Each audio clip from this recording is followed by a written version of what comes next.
एका महत्त्वाच्या ब्रेकिंग न्यूजने आपण सुरुवात करूयात। बीडच्या परळी मतदारसंघातील घाट नांदूर गावात मतदान केंद्रात तोडफोड करण्यात आली आहे। ईव्हीएम मशीन फोडण्यात आलंय।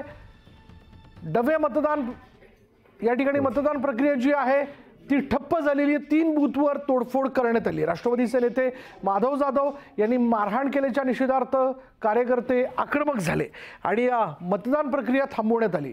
मशीनची तोडफोड करण्यात आली। बंसी शिरसाट या कार्यकर्त्याची गाडी देखील फोडण्यात आल्याचं कळतंय। अधिक तपशील आपण जाणून घेणार आहोत। आमचे प्रतिनिधी सुरेश जाधव आपल्या बरोबर आहेत। सुरेश, नेमका काय वाद झाला आणि त्यातनं हा सगळा प्रकार घडला? परळी मतदारसंघातील हा खूप मोठा राडा आहे। राष्ट्रवादी शरद पवार गटाचे नेते माधव जाधव यांना मारहाण करण्यात आली होती परळी मतदारसंघातील चिरेवाडी बूथवरती आणि त्याच्याच निषेधार्थ मग घाटनांदूर मध्ये विशेष तोडफोड करण्यात आलेली।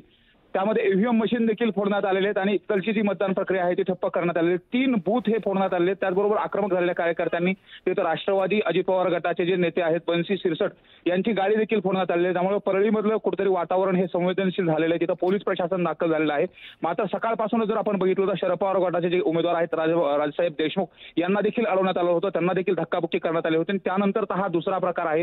राष्ट्रवादी शरद पवार गटाचे नेते ॲडव्होकेट माधव जाधव यांना मारहाण केल्यानंतर बाकीचे जे कार्यकर्ते आहेत ते देखील आक्रमक झालेले आहेत। मतदान प्रक्रिया देखील थांबवण्यात आली। त्यामुळे आता जे प्रशासन आहे ते प्रशासन त्यामध्ये मध्यस्थ काढायचा प्रयत्न करत आहे आणि जे तोडफोड झालेले जे बूथ आहेत त्या ठिकाणी पुन्हा मशीन आणण्याच्या दृष्टिकोनातून देखील प्रयत्न केला जातोय। विशाल सर, पण आता नेमकी काय परिस्थिती, म्हणजे पुन्हा मतदान सुरू करण्याच्या दृष्टिकोनातनं काही पुढे प्रयत्न होऊ शकतात का? म्हणजे काही निवडणूक निर्णय अधिकारी याबद्दल काय माहिती देत आहेत? घाटनांदूर मधील जे 3 बूथ आहेत त्या ठिकाणचं मतदान हे पूर्णतः ठप्प झालेलं आहे। त्या ठिकाणी जोपर्यंत नवीन मशीन येत नाही तोपर्यंत मतदान सुरळीत झालेलं नाही। विशेष म्हणजे त्या ठिकाणची जी परिस्थिती आहे ती संवेदनशील परिस्थिती आहे, तणावाची परिस्थिती आहे आता त्या ठिकाणी।